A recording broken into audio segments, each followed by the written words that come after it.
Hello and welcome to the Business Renovator. Coach Phil here is your host.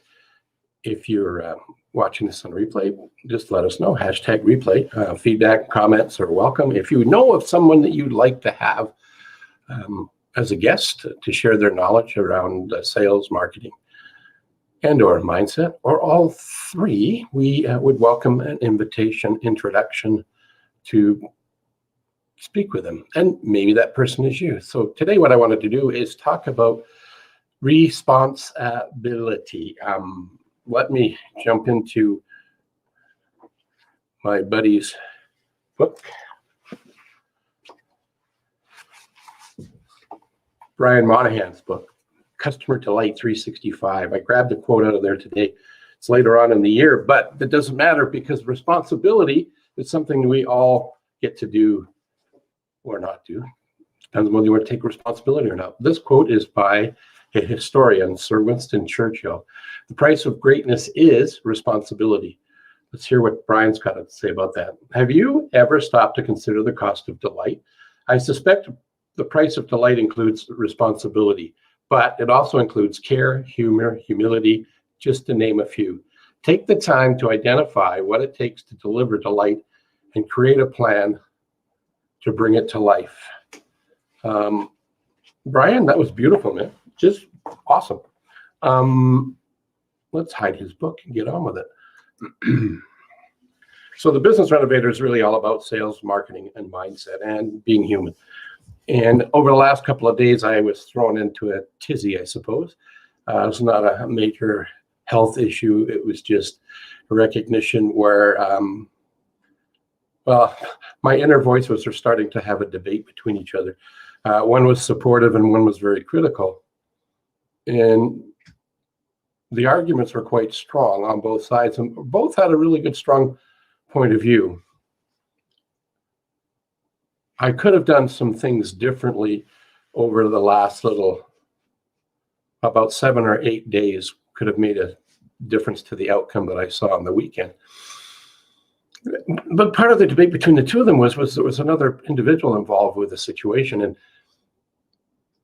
the naysayer, negative voice, trying to protect me in its strange kind of sort of way where it helps, excuse me, it limits us, was debating that it was the other person's responsibility 100%, if not more, 1,000%. And the other voice that's more nurturing, caring, and supportive argued back that, I could have done some things differently, knowing the nature of the other individual and some of the other backstory. And the bottom line is, if we were to take responsibility, regardless of who's at fault, if there's a fault, I don't like using that word, but instead of pointing your fingers and blaming people, look at the situation and say, okay, knowing what I now know about that, what could I do moving forward? Well, I can't change anything that happened in the last week or so, but I now know some of the things that I can do differently moving forward. And one of the ways that helps me get there is by thinking on paper, not just thinking in my mind without the ability to capture some of the thoughts, good, bad, and the ugly. Doesn't matter, just capture them all, and taking responsibility. That's the theme for today's Business Renovator.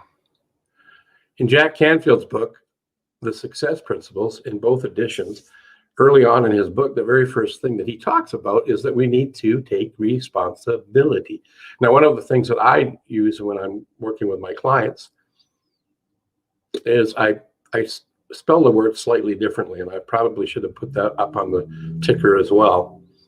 But if you were to take response hyphen and ability, so we can respond with ability versus pointing fingers at other people. Apparently, if we take your hand and point it this way, try and get on camera here.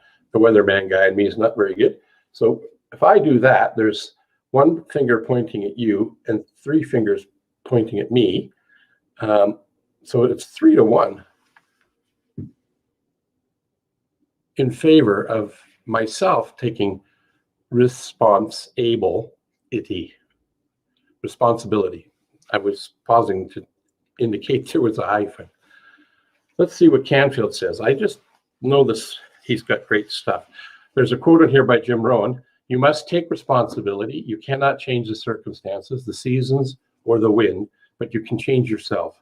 So that was a quote by Jim Rohn. So what I got out of this experience that I just landed in my lap is apparently I have not been taking as much responsibility or 100% responsibility of the things that are showing up in my life.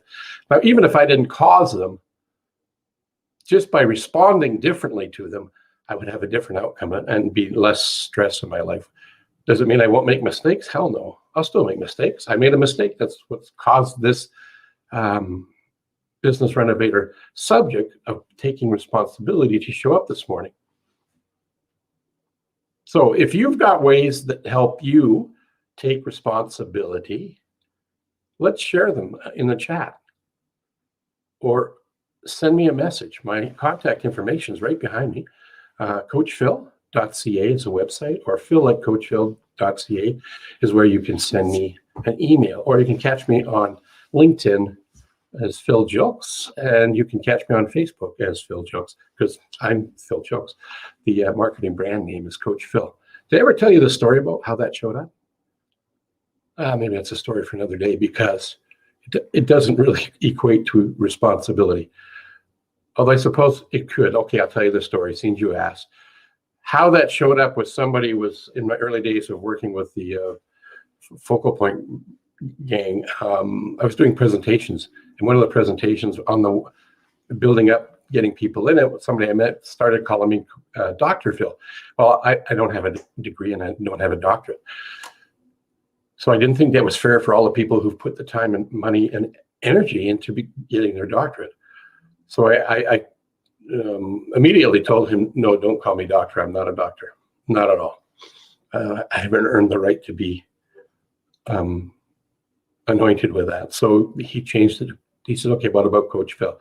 Well, Coach Phil, I have been a coach for a long time, both in business, sales, and hockey. So I was totally okay with that. The reason we did the Coach Phil thing was people have a difficulty saying my name. It's a one-syllable name, but it causes a lot of grief. So one way to make it less stressful and easier for people to engage initially is I go by Coach Phil and drop the last name, just because it gets rid of any tension there might be or an embarrassment because people get it wrong for them and sometimes for me. So I guess that does play into taking responsibility to make life a little bit better for people, to do the 365 delight approach that my friend Brian Monahan talks about.